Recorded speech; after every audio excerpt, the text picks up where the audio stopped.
Você já se perguntou por que algumas pessoas conseguem financiar a casa dos sonhos, enquanto outras nem sequer passam na análise do banco? A resposta não é só sobre quanto você ganha, é sobre um jogo muito mais complexo que os bancos jogam com seu futuro. Meu nome é Sara, tenho 28 anos, e até 6 meses atrás, eu acreditava que nunca conseguiria sair do aluguel. Ganhava R$ 4.000 por mês como analista de marketing, tinha carteira assinada há 3 anos, score limpo. Na teoria, eu era o perfil ideal para um financiamento. Na prática, fui rejeitada por 5 bancos diferentes. O que eu não sabia é que existe uma matemática oculta por trás dos financiamentos imobiliários. Uma fórmula que os gerentes de banco conhecem, mas que eles nunca vão te explicar completamente. E quando eu finalmente descobri essa fórmula, tudo mudou. Deixa eu te contar exatamente o que aconteceu. Era uma terça-feira de março quando entrei no 6º banco da minha lista. Eu já estava mentalmente preparada para mais uma rejeição. O gerente, um homem de uns 50 anos chamado Roberto, me recebeu com aquele sorriso profissional que eu já conhecia bem. Ele pegou meus documentos, digitou alguns números no computador e então fez algo diferente. Ele virou a tela para mim. Sara, você quer entender por que está sendo rejeitada? Pela primeira vez em meses, alguém estava disposto a me mostrar os bastidores. E o que eu vi me chocou. Na tela, havia uma planilha complexa. Não era só sobre minha renda bruta de R$ 4.000. Havia pelo menos 15 variáveis diferentes sendo calculadas simultaneamente. Minha idade, meu tempo de trabalho, meu histórico de conta corrente, até mesmo o CEP onde eu morava estava influenciando o resultado. Vou te explicar a regra dos 30%, disse Roberto, apontando para uma célula específica da planilha. Todo mundo fala que você pode comprometer até 30% da sua renda com financiamento, mas isso é só a ponta do iceberg. Ele começou a digitar números hipotéticos. Vamos supor que você queira financiar um apartamento de R$ 300.000. Com uma entrada de 20%, você vai financiar 240 mil. Em 35 anos, com juros atuais, sua prestação ficaria em torno de R$ 1.800. Eu fiz a conta rapidamente. R$ 1.800 representavam 45% da minha renda bruta, muito acima dos famosos 30%. Mas aqui está o primeiro segredo, continuou Roberto. Os bancos não olham sua renda bruta, eles olham sua renda líquida disponível. Depois de descontar impostos, INSS, plano de saúde e, principalmente, seus gastos fixos comprovados. Ele abriu meu extrato bancário dos últimos 6 meses. Ali estavam todos os meus débitos automáticos. Cartão de crédito, academia, streaming, até mesmo aquele curso online que eu tinha esquecido de cancelar. Sua renda líquida real para financiamento é de aproximadamente R$ 2.200, disse ele, circulando um número na planilha. 30% disso são R$ 660. É por isso que você está sendo rejeitada. Senti meu estômago afundar. R$ 660 não financiavam nenhum estacionamento em São Paulo. Mas Roberto não tinha terminado. Agora vem o segundo segredo. Existe uma diferença entre o que você pode financiar e o que você deveria financiar. E existe uma diferença ainda maior entre o que os bancos aprovam e o que eles realmente querem aprovar. Ele abriu uma nova aba no sistema. Os bancos têm metas. Eles precisam emprestar dinheiro para lucrar. Mas eles também têm limites de risco. Quando você entende esses dois lados da moeda, você pode jogar o jogo a seu favor. Foi nesse momento que Roberto me contou algo que mudou completamente minha perspectiva sobre financiamentos imobiliários. Sara, você está tentando financiar o apartamento errado. Ele me explicou que existe uma hierarquia invisível nos financiamentos. Apartamentos novos, de construtoras parceiras do banco, em determinadas regiões. Tem aprovação, muito mais fácil. O banco assume menos risco porque o imóvel tem garantia da construtora e está em uma área de valorização comprovada. O apartamento que você quer financiar é de 1995, em um prédio sem elevador, em uma rua sem saída. Para o banco, isso é alto risco. Mesmo que você ganhasse R$ 6.000, seria difícil aprovar. Mas havia mais. Roberto me mostrou uma lista de apartamentos pré-aprovados pelo banco. Eram imóveis de construtoras parceiras, com financiamento facilitado, alguns até com entrada reduzida e juros especiais. Aqui está o terceiro segredo, disse ele, apontando para um apartamento de R$ 280 mil. Este apartamento, mesmo sendo mais caro que o que você queria, seria aprovado para você hoje, porque o banco tem uma parceria com a construtora. Eles querem vender este apartamento. Eu olhei para o endereço. Era em uma região que eu nem tinha considerado, mas que estava em franco desenvolvimento. Estação de metrô sendo construída a 2 quadras, shopping novo, área comercial crescendo. Mas eu não tenho entrada para um apartamento de 280 mil, protestei. Roberto sorriu. Quarto segredo. Entrada não é só dinheiro vivo. Você tem FGTS, tem direito ao subsídio do governo, e este empreendimento específico aceita entrada parcelada em até 36 vezes. Ele começou a calcular na minha frente. Meu FGTS de 3 anos de trabalho, R$ 18 mil. Subsídio do Minha Casa. Minha vida para pôr a minha faixa de renda, R$ 29 mil. Entrada necessária, R$ 56 mil. Diferença, apenas R$ 9 mil. R$ 9 mil parcelados em 36 vezes são R$ 250 por mês. Você consegue pagar isso? Conseguia, facilmente. E aqui está o quinto e mais importante segredo, disse Roberto, se inclinando para a frente. O valor do financiamento deste apartamento, depois de todos os descontos e subsídios, fica em R$ 195 mil. A prestação, R$ 1.380. Isso representa 34% da sua renda bruta, mas apenas 26% da sua renda líquida, disponível. Eu estava em choque. Em menos de uma hora, Roberto tinha transformado minha situação de impossível para aprovado. Mas a história não termina aí.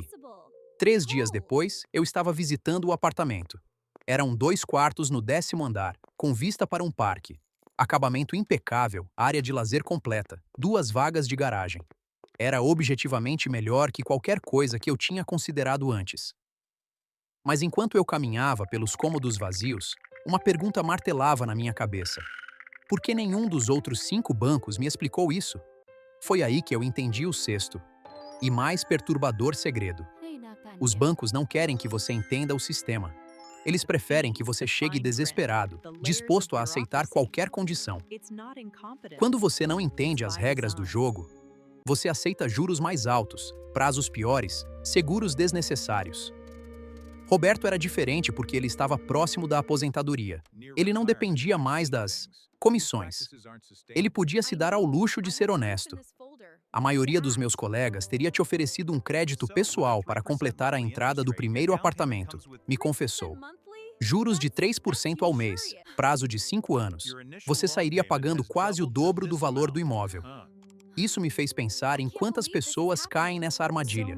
Quantas famílias se endividam por décadas, porque não conhecem as regras reais do financiamento imobiliário. Mas aqui está a parte que vai te chocar. 2 semanas depois de assinar o contrato, eu descobri que poderia ter conseguido condições ainda melhores. Estava conversando com minha nova vizinha, uma corretora de imóveis com 15 anos de experiência. Ela me contou sobre um programa especial para profissionais da área de marketing, oferecido por um banco que eu nem sabia que existia.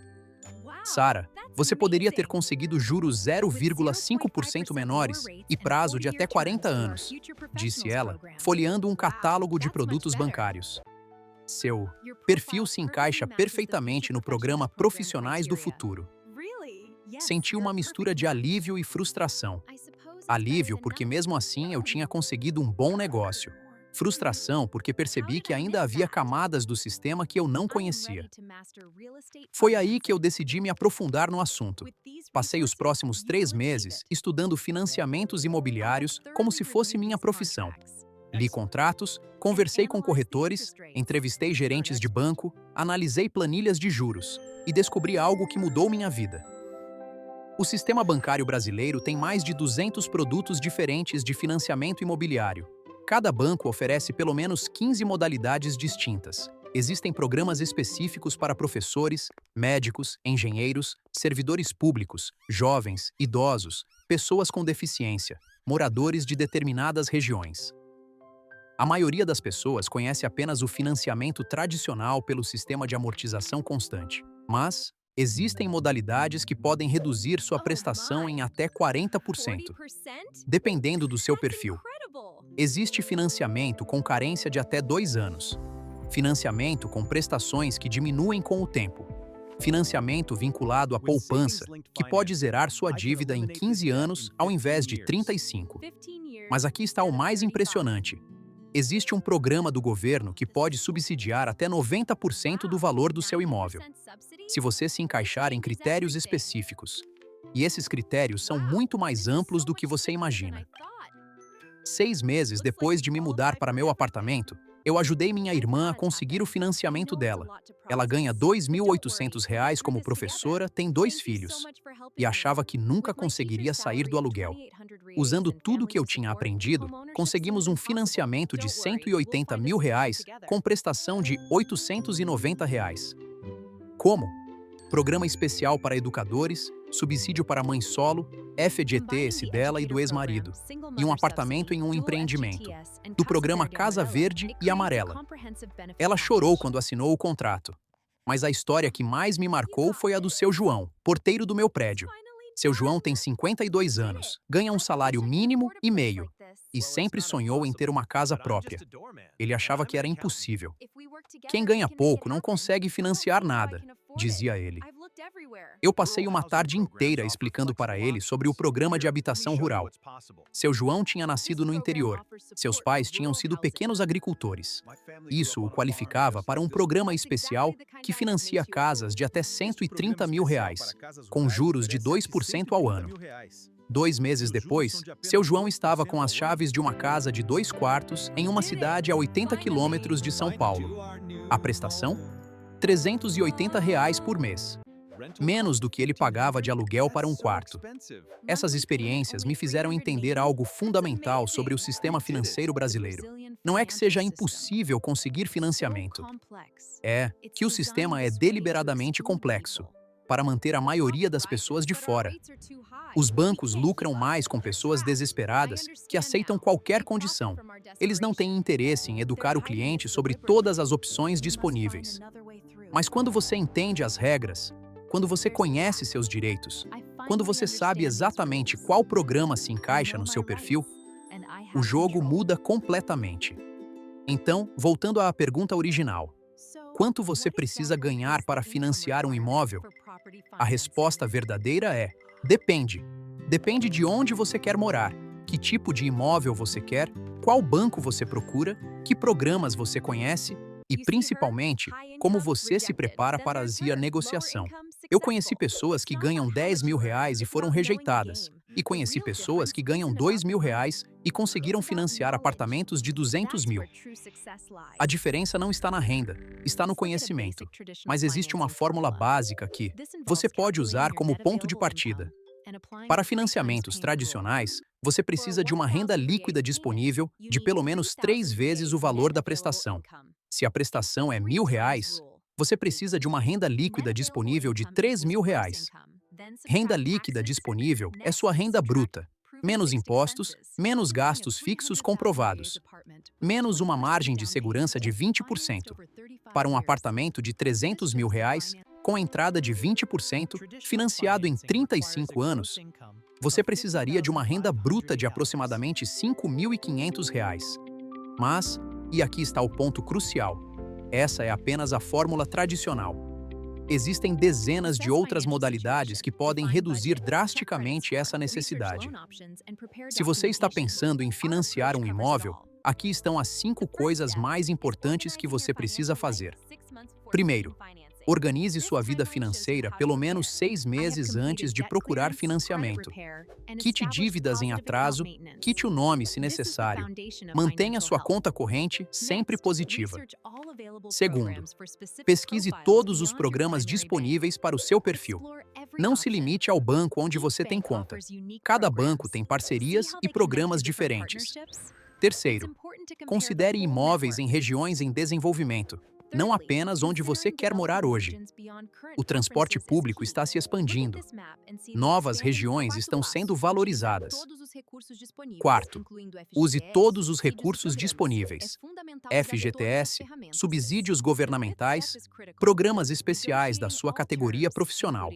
Quinto, negocie. Tudo é negociável: juros, prazo, seguros, tarifas. Os bancos têm margem para flexibilizar, especialmente se você demonstrar conhecimento. Hoje, 2 anos depois de conseguir meu financiamento, eu moro em um apartamento que vale R$ 320 mil. Pago uma prestação de R$ 1.280, que representa menos de 25% da minha renda atual. Mas o mais importante não é o apartamento, é a sensação de segurança. É saber que não vou mais receber aviso de aumento de aluguel. É poder pintar as paredes da cor que eu quiser. É ter um patrimônio que cresce de valor com o tempo.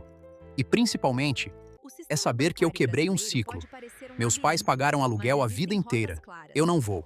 O sistema bancário brasileiro pode parecer um labirinto, mas todo labirinto tem uma saída. A diferença entre quem encontra essa saída e quem fica perdido para sempre é simples: informação. Você não precisa ganhar uma fortuna para ter sua casa própria. Você precisa entender como o jogo funciona. E agora você sabe. A pergunta não é se você tem renda suficiente para financiar um imóvel. A pergunta é: você está disposto a aprender as regras do jogo? Porque uma vez que você aprende, tudo muda.